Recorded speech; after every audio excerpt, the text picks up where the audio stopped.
अहिल्यानगरच्या या तालुक्यात तब्बल 6,000 किलो गोमांस.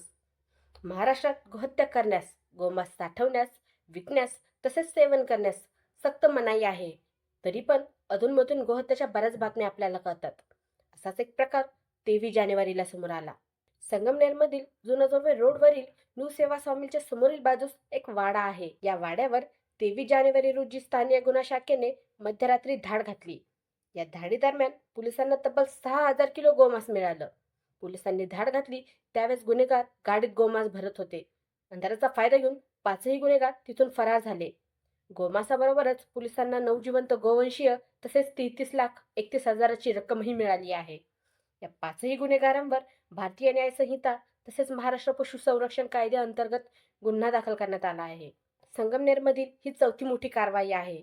या दरम्यान पोलिसांनी 19 जणांवर गुन्हा दाखल केला आहे तर एकूण 63,75,200 रुपयांचा मुद्देमाल जप्त केला आहे.